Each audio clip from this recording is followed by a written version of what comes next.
It has often been said that breaking a promise is the worst sin you can commit. I'm not too sure about that, but I will say there is this feeling you get when you do so. At the very moment you realize that you are breaking one, via want or not, there's this chilly wave of sorrow that washes over you.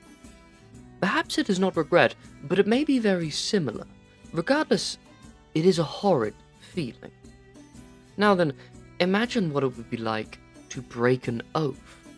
A promise so strong and important that it should have defined your very being.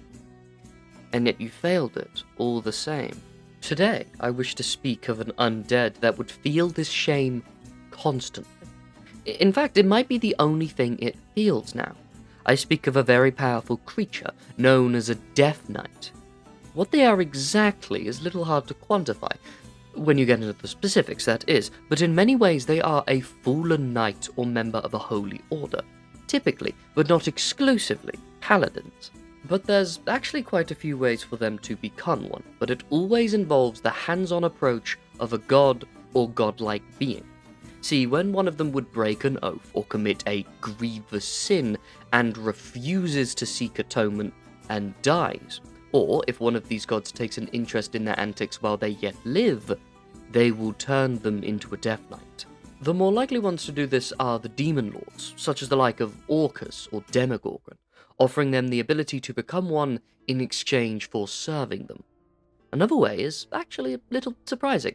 It's when the god, often the one that they served in life, is disappointed with them, and turns the mortal into a Death Knight as a test. Regardless of which one happens, the body of the would-be Death Knight is suddenly burned with necrotic fire. All flesh is stripped away, their eyes are lost, replaced with a potent magical glow, and their armor, which is then bound to the person forever, is often tinted a sinister color. Now, quite a few things about them will change at this point, other than them becoming undead, that is. For a start, they will no longer feel any form of morality. They will still know what is right and wrong, because that's what they've been told, and they knew it in life, but they will no longer feel anything. Helping someone will give them the same emotional response as killing them for their belongings. This is the main reason the gods give them this as a test as they see it, so that they know you're doing it out of duty, not personal fulfillment. And that, push come to shove, you will do the right thing because it is the right thing. They are given a holy task, a way to redeem themselves, and in fact, some of the ones who have turned to serve demons have later been given a way to redeem themselves if they turned back, a way to find redemption. I should note that they cannot die until this is done. Yes, even the ones that serve the demon, although the demon lords often have the power to destroy the ones that they make. The Death Knight themselves cannot. So if they want to die themselves, they have to turn back to the light. This means that no matter how many times you slay a Death Knight, it will come back later. Their immortality is clear and infinite. This makes them an absolute terror for someone who wishes to end them, since you will only really have two options. You will have to persuade the Death Knight to do its task, or go to an actual deity for help, possibly only the one that made it, depending on the circumstances. Two things that might be near impossible. I should also note that in the same way their armor is bound to them, their main weapon is also bound to them. And, like the armor, will return to them upon their reconstitution. Because of this, it harms your very life force, akin to burning fire, but instead of affecting the body, it singes the soul. But the really interesting part comes in when you pick it up. See, if you were to do so, you will feel an instant wave of dread and despair, as if a sapping miasma had washed over you, telling you that everything is meaningless and pointless. But if you can hold it long enough without succumbing to the force, you may learn something about the Death Knight, as the weapon will whisper its secrets. You will learn who they are, what their sins were, or maybe even what their task is. The blade will disappear once the Death Knight is reconstituted and appear again at their side, so depending on how long that takes is how long you have to learn something. But because it's such a short amount of time, you are always doing so at a great risk to your own well-being. I should also note that Death Knights sort of attract lesser undead and can even command them. Many weaker ones such as zombies, skeletons, and even ghouls will fall under their sway, and the types of undead that are stationary might leave the places in which they dwell if a Death Knight is close. Sort of like moths to a flame, when the Death Knight can just overpower them then for its own whims. Although the ones that serve demon lords will often be seen with lesser and a few stronger demons serving them. They will, however, still attract and have power over lesser undead, so they might be seen with both if they are going out of their way to grow their forces. Regardless of what type they are, they will have no way of making new undead without using their pre-existing ones, so it's not that uncommon for you to see a Death Knight making an allegiance with a Necromancer. Since the Necromancer has no limit on how many they can create, but a limit on how many they can control at once, this works for them too, as the Death Knight has no such limit on how many they can command. So the Necromancer can make more and more of them, allowing the other to command them. This, of course, will start to fall apart if the two don't trust each other, which is a lot more common, I would imagine. Another thing Death Knights are commonly seen with is some form of mount, often something like a skeletal horse, but it can really be anything.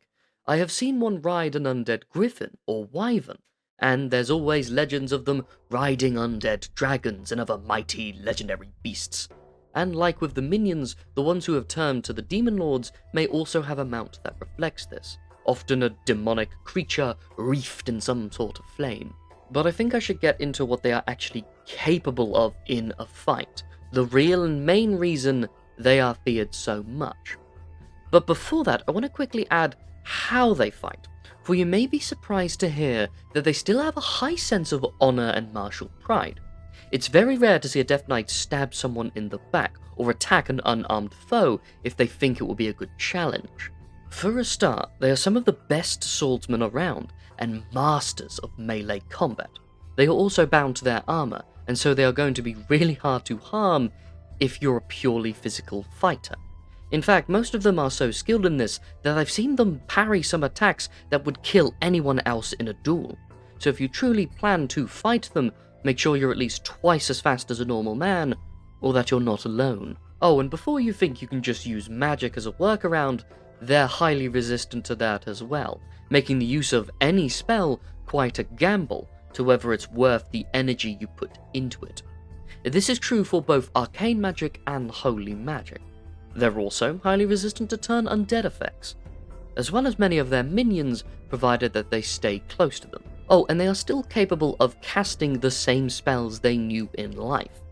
This is the ones who were paladins, that is, as like I said, most of them were. So this is not a universal trait, but you should expect it, it is that common. The exception to this is healing magic. They have completely lost the ability to cast any form of healing magic, regardless of its source. This ability has been lost purely due to their undead nature. But anything a powerful paladin would be capable of casting, they should also have most of those spells at the ready. Their basic attacks also gain magical properties too, typically sapping at the very life force of a person. And I should note they have a unique and devastating spell that only Death Knights seem to possess, known as Hellfire Orb. This is a devastating explosion of fire and necrotic magics that is strong enough to wipe out entire warbands. Fortunately, they can only use this daily. I hope you can see now that their power is vast and to be feared. They are easily a match for most adventuring parties alone, and indeed some of the most skilled and powerful ones will struggle against them. Their maximum potential is not even included if you have their forces in mind, so take heed those who must face them, and be prepared for their power. But I do have tales about Death Knights that I think are worth sharing. In fact, I have the tale of two of them, for their stories are linked, and despite them being complete opposites in many regards, they formed a bond. They were Sir Renout the Mighty, who was turned by his god because of a sin he committed and deeply regrets, and Lady Elsa the Conqueror, who turned to Orcus after being denied revenge by her order and used his power to commit it. Lady Elsa was stationed to guard a lower level of a dungeon, and Sir Renaud was set on clearing it out. Because of this, the two of them were locked into combat and fought each other to a standstill, eventually falling by each other's blades. But because of the nature of Death Knights, they both rose again and sought to fight anew. After years and years of the two of them fighting each other, they began to grow respect for one another. This respect turned into admiration, and eventually, this admiration blossomed into love. Yes, despite them being on opposite sides and still fighting each other day in and day out, they fell in love. They would still fight twice as hard as before, actually, but they would also exchange compliments and ballads to each other before, during, and even after their constant warrings. But see, both of them have been doing this for so long, I doubt they would stop even if they could or wanted to. To them, this has just become what their life, or unlife, is now, and to this day, I don't know if they had a good deal or not. I suppose they probably think they would, and so I can't really argue with that. Don't let the whimsy of this tale fool you, though. Death Knights are terrifying and powerful. One alone can be a mighty warlord, capable of saving an entire kingdom, or more likely, bring it to ruin. Only they truly know what they should be doing, what their task is. But just like anything, just because we should be doing something, it does not mean we're going to actually do it. So, let's use this as a slight reminder. You probably have some chores you ought to be doing. I know I certainly do, and so I must be off. Have a good time. Thank you for listening to my tales. I'm the Ashspawn. Feel free to leave a like, comment, or subscribe. It would really mean a lot to me. But, to next from me, fellow traveller, have a good day.